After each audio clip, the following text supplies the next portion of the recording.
C'est Dieu qui doit défendre ta cause. Raison pour laquelle, dans ce passage bien-aimé, Jérémie a eu à passer ce moment également. Des moments où tout semble s'élever contre nous. Des moments où tout se lève contre toi. Tout se lève contre ta famille. Tout se lève contre tes enfants. Tout se lève contre ton foyer. Tout se lève, bien-aimé, contre ta destinée. Mais tu dois comprendre que dans ces choses, tu dois garder la foi. Tu dois garder la foi. Alléluia. Tu dois garder la foi. Des paroles, des regards, des oppositions visibles et invisibles. Ces choses, c'est juste pour nuire à ta vie. De fois pour freiner ta vision, pour t'arrêter afin que tu n'aboutis pas à ta vision. À de fois, toutes ces paroles négatives, positives, bien-aimées, négatives, c'est pour nuire à ta vision, pour te décourager à ne pas être une femme de prière, de ne pas être un homme de prière, de ne pas croire à ton ministère, de ne pas croire à ton appel, de ne pas croire à ce que tu es en train de réaliser, de ne pas croire que non, dans ce que tu travailles, Dieu n'est pas avec toi. Il y a certaines choses qui t'arrivent, bien-aimé. Ne veut pas dire que non, Dieu t'abandonne, mais Dieu est avec toi. Mais il permet que ces choses puissent t'arriver afin que son nom soit glorifié. Et que ceux qui se moquaient de toi, s'attendaient à ta chute, changent de langage et disent à la fin, Dieu est avec ce homme. Dieu est avec cette femme. Est-ce que je peux entendre ton amen? Amen. Est-ce que ça va? Amen. Le prophète Jérémie connaît bien ces moments, bien-aimés. Le prophète Jérémie connaît ces moments. Dans ce passage de Jérémie 20, 10 à 12, Jérémie a été humilié publiquement par ses proches. Il a été méprisé par ses proches. Il a été ridiculisé, bien-aimé. Qu'est-ce qu'il a fait? Quand nous lisons ce chapitre, à partir du verset 1er, la Bible nous relate que le prophète Jérémie est en train de prophétiser. Et pendant qu'il prophétise, à la fin de sa prophétie, il y avait quelqu'un, celui qu'on appelle Patou, il était le responsable du temple. Et c'était lui et ses amis qui se sont mobilisés pour nuire à la vie de Jérémie. Et non seulement nuire à sa vie, après avoir prophétisé, la Bible dit, ils ont pris Jérémie, allaient l'emprisonner. Publiquement, ils l'ont emprisonné. Il a fait des jours, je ne sais pas moi si c'est des mois ou des années, dans la prison, juste à cause de son ministère, juste à cause de la vérité qu'il leur a dit, à cause de la parole de l'Éternel qu'il a reçue et leur transmet. Et cela lui crée des problèmes. Et la Bible dit, ceux qui l'entouraient ne voyaient pas par quel moyen faire chuter Jérémie. Parce que Jérémie avait la crainte de l'Éternel. Jérémie craignait Dieu. Jérémie fait ce que Dieu lui demande de le faire. Jérémie ne tient pas compte de ce que les autres disent. Et la Bible dit, il était focalisé sur son appel, il était focalisé sur son ministère, il était focalisé également sur son Dieu. Malgré ceux que l'entourent, cherche des moyens, cherche des occasions pour l'emprisonner, pour le faire taire, pour lui faire chuter. La Bible dit que Jérémie n'a pas cherché la justice humaine. Bien-aimé, il arrive deux fois que tu n'as rien fait, mais on t'accuse. Tu dois comprendre que ce qui t'arrive aujourd'hui, tu n'es ni la première personne et la dernière personne à subir cela. Il y a ceux-là qui ont subi cela avant vous et moi. Alléluia. Qui ont subi cela avant vous et moi. Et certes, pour eux aussi, de fois, ça dépasse pour nous. Ça dépasse le tien. Mais dans toutes leurs épreuves, ces humiliations, ils ont gardé la foi. Ils ont gardé la foi. Et ils savaient que non, dans ces épreuves, Dieu se lèvera le dernier. Voilà pourquoi, bien-aimé, on peut t'humilier, on peut te critiquer, on peut te rejeter. Laisse Dieu devant ta cause. Et ne te laisse pas venger par toi-même. Frères et sœurs, aujourd'hui, si je me mets à battre avec un ancien Atman, je vais dire non, aujourd'hui, là, on va se battre. Oui, certes, mais à la fin, il y aura la fatigue. Et quand la fatigue arrive, Il y a ceux qui sont à côté de nous qui viennent dire, oh mais ça va, Jonas, tu ne vois pas que tu es fatigué. Oh ça va, attends, tu ne vois pas que, non, tu lui as fait du mal. Tu es fatigué. Mais lorsque Dieu décide de venger ta cause, je t'assure, il n'y aura personne, ni même les anges, ne peuvent venir dire à Dieu, n'est-ce pas, tu es fatigué, laisse ces personnes, repose-toi un peu. C'est ainsi que la Bible dit, à moi la vengeance et la rétribution. À moi la vengeance et la rétribution. Je sais une chose que Jérémie a dit, c'est à toi l'Éternel que je confie ma cause. C'est à toi l'Éternel que je confie ma cause. À qui tu confies ta cause? Parce que papa est porteur de Dieu. Parce que papa est juge. Mais papa a ses limites. La vengeance humaine a ses limites. Jérémie pouvait se dire, je peux réaliser, je peux vous affronter, Pourquoi parlez-vous mal de moi? Pourquoi vous me critiquez? Qu'est-ce que j'ai fait pour que vous me mettez en prison? Il avait la connaissance. Il pouvait se justifier, mais il ne l'a pas fait. Il ne l'a pas fait. Mais à la fin, il a dit, c'est toi que je confie ma cause. C'est toi que je confie ma cause. Je te pose cette question, à qui tu confies ta cause? C'est à qui tu confies ta cause? C'est à ta femme? À ton mari? Au voisin? À qui tu confies ta cause? Frères et sœurs, à deux fois celle ou celui que tu lui confies ta cause, connais-tu l'état de son âme vis-à-vis de toi? Lorsqu'il y a un vent ou une tempête dans ton foyer, toi tu cours chez les voisines, tu cours chez le voisin là, regarde ce que mon mari m'a fait, regarde ce qu'il... Connais-tu l'état de son âme? À deux fois il fait partie de ceux-là qui veulent nuire à ton foyer. Lorsque l'enfant se retrouve dans une situation, à qui tu défends la cause de ton enfant? Tu te confies à qui? Jérémie ne confie pas sa cause par manque de force. Il a la force. Parce qu'il sait que non, sa force est humaine. Sa force est l'unité. Sa porte peut s'arrêter. Mais parce qu'il reconnaît que Dieu est le seul juge, le seul défenseur de sa situation, c'est Dieu. Et le seul héros puissant de sa vie, c'est Dieu qui l'a appelé à le servir, à prophétiser, à devenir prophète. Les gens peuvent te critiquer, ils peuvent se moquer de toi, ils peuvent dire ce qu'ils veulent, mais cela ne va pas te décourager, cela ne doit pas te séparer de ton Dieu, car celui qui t'appelle est juste fidèle. La Bible dit que chaque chose a son temps. Il y a un temps de pleurer, il y a un temps de rire, il y a un temps de parler, il y a un temps de silence. Et quand nous arrivons à un temps de silence, Dieu aussi travaille dans le silence afin que ça soit visible. Ceux qui parlent mal de toi derrière toi, cela prouve que tu es supérieur à eux. Et non seulement tu es supérieur à eux, c'est parce qu'en toi, il y a un leadership qui est là. Bien aimé, s'il passe par derrière, c'est pour te dire, Jonas est toujours la tête et nous resterons toujours derrière eux. My God, my God, my God. Parce qu'ils savent leur position, ils connaissent leur position. Qui dit, Jonas, toi, on ne peut pas rester devant toi pour te parler. Il serait mieux de se mettre derrière toi. Parce que si on se met derrière toi, on parle bien de toi, c'est là où on va mieux te critiquer. Mais ils s'oublient. Pendant que eux-mêmes ils se mettent derrière moi, c'est pour te dire, Jonas, prends le devant. Et c'est toi notre chef. Prends le devant. C'est toi le notre. Prends le devant. Car c'est toi la tête. Et nous serons la queue. Frères et sœurs, ils connaissent leur rôle. Ils connaissent leur position.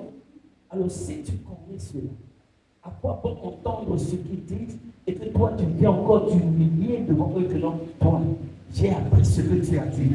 Toi tu dis quoi? Hein? Toi tu me prends comme qui? J'ai entendu ce que tu m'as dit. Tu sais quoi? Les murs ont des oreilles. Alors il faut faire à ton frère, tu te rappelles ce pour lui. Aussi longtemps que tu agis ainsi, tu te ridiculises encore. Et non seulement tu te ridiculises, le pouvoir que tu possèdes. Mais parce que Jérémie reconnaît de quoi son Dieu est capable. Et la Bible dit, la honte va le partage. Il ne doit pas oublier cette honte jusqu'à la fin. Ils pensent que ce qu'ils font, cela va t'empêcher de ne pas voir la main de l'Éternel. Non, on doit le critiquer pour que sa vie n'avance pas. On doit parler mal de lui pour que ses études n'avancent pas. Regardez, dans votre classe, lorsque le professeur pose une question, tu es la première à répondre. Et lorsque tu es la première à répondre, à la fin, il faut faire semblant de regarder autour de toi. Tu regardes leur visage. Il y a ceux-là qui commencent à dire, à chaque fois, elle veut se montrer que c'est elle qui connaît mieux que. À chaque fois, c'est seulement. Et quand tu entends cela, tu ne dois pas avoir honte. Tu ne dois pas avoir peur. Ne fais pas cela une guerre ni une affaire d'État. Lorsque tu entends cela, lorsqu'il y a une question qui arrive, lève ton doigt et quand tu te mets à répondre, arrange bien, formule bien ta phrase et tu dois parler avec onction. Confie ta cause à l'Éternel et tu ne chuiras pas. Confie ta cause à l'Éternel et tu réussiras. Confie la cause de tes enfants à l'Éternel et tu verras sa gloire. Confie ta cause à l'Éternel et tu marcheras sur tes ennemis. Tu dois confier ta cause à Dieu, bien-aimé. Non, laisse-les parler, ça c'est le problème. Parce qu'ils n'ont pas de quoi faire. Non, lui là, il veut montrer que c'est lui qui a l'onction, c'est lui qui a la belle voix, c'est lui qui s'est habillé. Frère, même si je n'ai qu'un seul pantalon, ce n'est pas ton problème. Tu peux me surnommer, c'est ton problème. Mais dans le surnom que tu m'as attribué là, ça ne fait pas partie de mon âme de naissance. Je déclare qu'avant la fin de cette année, tu as besoin ou envie de voir tes accusateurs, mais tu ne les verras plus. Amen. Parce que Dieu même sera celui qui va les juger, celui qui va les exterminer. Parce que toi, Dieu ne t'a pas condamné, Amen. Mais Dieu trouve en toi la justice. Bien-aimé, le livre de Michée nous dit, ne te confie pas à un ami. Ne lui fais pas confiance. Et encore, même à ta femme, ne lui dis pas tout. Ça, c'est pas Jonas qui a dit. Toi-même, tu as entendu dans Michée 5, il a dit ça, prophète Michée aussi a dit. Il y a ceux-là, bien aimés, lorsque nous tombons, ça devient sujet de choix pour eux. Lorsque tu tombes, ils commencent à se moquer de toi, commencent à chanter en ton nom. Oh, on croyait que Jonas est le super spirituel. Il est le super héros. Tu vois, c'est ce que j'ai dit. Jonas là, il est comme ça. Lui là, frère, Michée a dit, si je tombe, je me relèverai. Même si je suis assis au milieu de ceux-là qui critiquent, ou bien des pécheurs, au milieu des ténèbres, Dieu sera ma lumière. Il a dit, c'est moi seul qui a péché contre ce Dieu. Alors si c'est moi seul qui a péché contre ce Dieu, à quoi bon me juger, toi le juste, toi qui es parfait, à quoi bon? Après Jésus c'est tout. Comme la Bible dit qu'il est le 3 fois 5, toi tu es le 4 fois 5. Toi tu n'as rien fait comme le mal. Tu es toujours prêt à condamner, prêt à juger. Chez toi là, il n'y a pas d'encouragement. Chez toi là, connais tout, sait faire tout. Il n'y a pas d'erreur chez toi. Frère, sœur, laisse-moi. Laissez-moi. Michée a dit, je sais une chose. Dieu ne va pas m'abandonner. Dieu va me délivrer. Frères et sœurs, ce que tu traverses, garde la foi. Réponds ta cause devant Dieu. Réponds ta cause devant l'Éternel. Ne cherche pas à te justifier devant les hommes. Ne cherche pas à te justifier devant les hommes. Frère, si tu te cherches à te justifier devant les hommes, comment Dieu va te justifier? Sœur, malgré tout ce que tu fais, les belles sœurs n'ont jamais apprécié cela. Jamais. De là, regardez. Regarde la paix qu'elle a portée. Ça, c'est mon fils qui l'a acheté. Mais oui, parce que je vis avec ton fils. Alors, c'est pas parce que je vis avec ton fils que je dois être sale, c'est quoi? Non, c'est pas normal. Oh, mais quand est-ce que tu vas mettre au monde? Ça, c'est pas ton problème, cette affaire ne te concerne pas. Je sais une chose avant de quitter cette terre. J'embrasserai, j'enfanterai.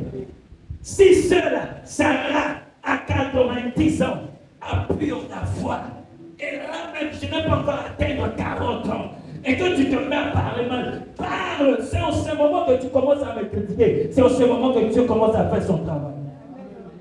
À devoir les gens se mettent à parler, c'est là où Dieu se met au travail. Car si les gens ne parlent pas, Dieu aussi n'agit pas. Est-ce que c'est clair? Frère, Jephthé. Connaissez-vous bien l'histoire de Jephthé? Jephthé a fait quoi? Lorsque papa et on dit, ils sont là, en famille. Mais le jour que papa est parti, toi, tu n'es plus là. Parce que ta maman est prostituée. Alors, tu dois partir. Tu n'as rien à prendre de cette maison, pas pour toi. Lorsque la guerre, le problème est arrivé, ils sont allés chercher qui? Écoutez la réponse de Jephthé. Si je viendrai, c'est moi qui serai votre chef. À deux fois, tu ne connais pas ton rôle, tu ne connais pas ta position, qui fait que moi, le jour, tu te mets à pleurer. Tu pleures. Et puis à la fin, tu ne manges pas. Appelle-moi, je viendrai me garder. Moi, je pleure et puis on me donne la nourriture, je ne mange pas. Mais comment ça? Est-ce qu'il y a un problème avec la nourriture? Même pas. Moi, je n'ai pas de problème avec la nourriture. Après ma colère, si tu me présentes à manger, je mange correctement. Et quand je finis de manger, je vais encore la force. Lorsque, bien-aimé, tout va mal, on parle mal de toi, prends ces paroles, ramène cela dans la présence de Dieu, en disant, Seigneur, regarde ce qu'il m'a dit. Regarde comment il m'a qualifié. Regarde ce qu'elle a dit à propos de moi. Seigneur, c'est à toi que je défends ma cause. Sabaoth, défends ma cause avant la fin de cette année. Défends la cause de mes enfants. Défends la cause de ma femme. Défends la cause de mon foyer. Défends ma cause, Seigneur. Regarde ce qui se passe. Regarde tous les noms qu'on m'a attribués. Est-ce que c'est le nom que toi-même tu m'as donné? Regarde ce que je traverse. Est-ce que c'est cette situation que tu as prévue pour ma vie? Regarde ce qui m'arrive. Est-ce que cela est écrit dans ton livre que ma présence sur cette terre, c'est de souffrir du début à la fin? Seigneur, c'est à toi que je dépose ma cause. Tu ne seras ni condamné ni accusé. Ils t'ont cherché de problème. Il trouvera l'Éternel des armées. Chez eux, je dis débris chez eux. S'ils ne changent pas, à chaque fois qu'ils se mettent à table, soit devant l'écran, au lieu d'être concentrés sur ce qu'ils ont fait, si c'est seulement ton nom, que la foudre de l'Éternel soit là-bas. Comment ça? On prêche comme si on ne prêche pas. On chante comme si on ne chante pas. On prie comme si on ne prie pas. Pendant que nous prions pour que Dieu manifeste sa gloire, ils sont là à nous guetter, à nous regarder, à faire leur complot contre nous. Que Dieu les confonde. La Bible dit dans Jérémie 1er, verset 19, ils te feront la guerre, mais ils ne te vaincront pas. N'aie pas peur, n'aie pas peur. Celui que tu prêches, celui que tu pries, celui que tu chantes, il est le juste fidèle. C'est lui le puissant de ta vie. Il ne t'abandonnera jamais. Il ne te délaissera jamais. Il ne t'abandonnera jamais. De leurs propres yeux, ils verront ta gloire. Ils verront ta bénédiction. Ils verront la main de l'Éternel sur toi. Qu'est-ce que tu as fait pour qu'ils se mettent à te critiquer, à attendre ta chute? Ils sont là à attendre la chute de Jérémie. Ils sont là, même à dire non à ses amis. Amis, faites-le. Il faut le provoquer. Frères et sœurs, il y a une chose que je déteste dans ma vie. Je dis ce que je déteste dans la vie. Éviter les attaques verbales. La langue, c'est une arme puissante que le diable utilise pour détruire ta vie. Parce que de fois par longtemps, ce que tu entends va te pousser à te mettre en colère. T'imagines, tu chantes bien à la fin, on te dit, frère, tu n'as pas d'onction. Tes chansons sont toujours sec, il n'y a pas d'huile dedans. Même. Regardez, On te dit cela, quelle sera ta réaction? Mais la langue là, elle est mauvaise. Hein? Et des fois, je reste comme ça. J'ai compris que tu sais pourquoi la langue mis seulement hein, là-bas. Mais malgré Dieu l'a placé là-bas. Là. C'est-à-dire, elle cherche toujours à sortir. Oh non, Dieu l'a mis là. C'est une manière de la cacher. Mais elle se force dans les minutes et secondes à sortir pour faire quoi? Détruire ton projet. Frères et sœurs, Jérémie était victime de cela. Il a fait quoi? Même ses proches.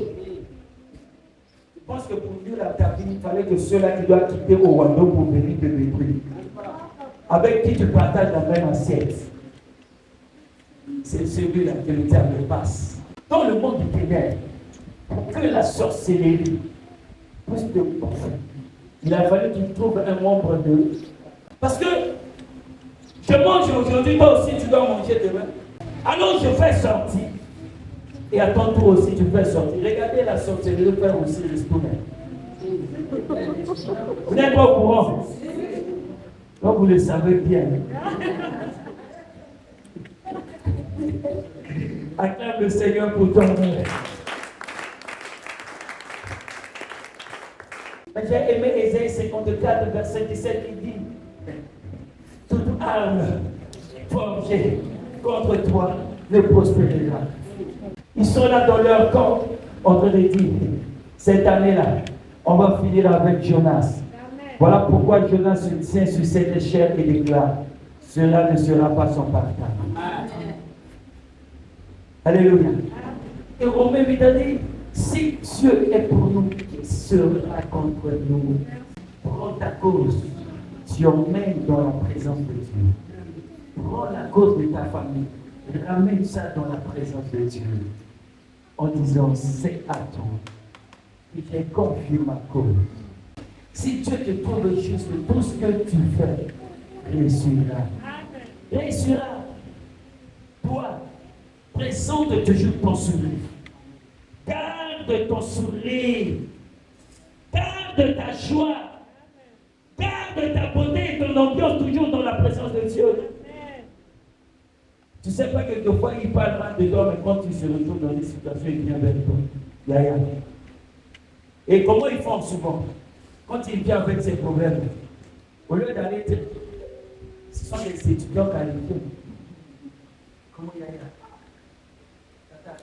Tu as compris? Je passais et arrivé là-bas, je les ai en train de dire: oh, oh, oh, tu les as entendus. Tu étais avec eux ou non ou pas? Quand tu étais là, quand tu étais là, moi, qu'est-ce que tu as dit? Demain, il vient. Et que la femme de Onserman et Atman leur a rien d'autre. Du coup, le visage a changé.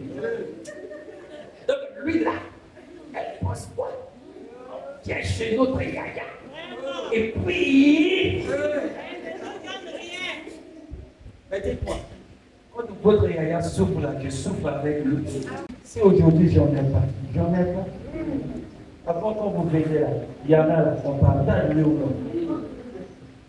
À la fin de cette année, que tu marches sur tes ennemis. Je dis que tu marches sur tes ennemis. Tu marches sur tes ennemis. Tu marches sur tes ennemis. À la fin de cette année, tu marches sur tes ennemis. Tu marches sur l'humiliation. Tu marches sur les problèmes, sur les moqueries, sur les situations horribles. Au nom de Jésus, tu marches sur eux. Tes enfants marcheront sur eux. Ton foyer sera la tête et non la queue. La maladie ne sera pas ton partage. La chute ne sera pas ton partage. Parce que c'est l'Éternel qui te font ta cause. C'est l'Éternel qui te font ta cause. Ils te feront la guerre, mais ils ne te vaincront pas. Ils te feront la guerre, mais ils ne te vaincront pas. Celui qui est avec toi est plus fort que celui qui est dans ce monde. Celui qui est avec toi est plus fort que celui qui vit dans ce monde. La Bible dit: il mangera la chair de leurs enfants. Il mangera la chair de leurs enfants. Ce n'est ni ton corps, ce n'est ni celui de ton mari, ni de tes enfants. Je dis: le sacrifice n'aura plus lieu. Le sacrifice n'aura plus lieu. Tu rentreras avec l'Éternel et l'Éternel les confonde. Qu'ils soient dans la honte. Et Et je déclare que la honte soit le partage. La honte soit le partage. Ce matin, si tu es pris ce mois, tu es dans l'humiliation. Tu te retrouves dans la situation de critique. On t'a humilié, on t'a critiqué, on t'a accusé. Ce matin, que l'Éternel enlève toute cette mauvaise parole et qu'il met sur leur vie, leur petit-fils, jusqu'à leur 4e génération. Et toi et ta famille, vous êtes dans la joie, dans la paix, dans la tranquillité. Au nom de Jésus, je prie que le ciel te soit favorable. Je prie que l'Éternel relève ta tête. Je prie que l'Éternel relève ta tête. Je prie que l'Éternel relève ta tête. Car la Bible dit, ils attendaient ta chute, mais il ne fera pas ta chute. Ils attendaient, bien-aimé, à te voir pleurer. Tu ne pleureras plus. Dieu essuie tes larmes. Dieu essuie tes larmes. La Bible dit, je suis l'Éternel ton Dieu. Je suis l'Éternel ton Dieu. Il est écrit, moi l'Éternel, je suis avec toi et je serai avec toi jusqu'à la fin de ce monde. Il a dit dans le livre de Josué, nul ne tiendra devant toi tant que tu vivras. Nul ne tiendra devant toi tant que tu vivras. Aucune accusation, aucune diffamation, aucune moquerie, aucune parole mauvaise s'attachera à ta vie. Ce matin, nul ne tiendra devant toi. Nul ne tiendra devant toi tant que tu vivras. Je prie ce matin que l'Éternel confronte tes adversaires. Je prie que le ciel te soit favorable. Que l'Éternel dirige tes pas et qu'il devienne ton esclave, qui devient ton esclave, qui devient ton esclave, qui devient ton esclave.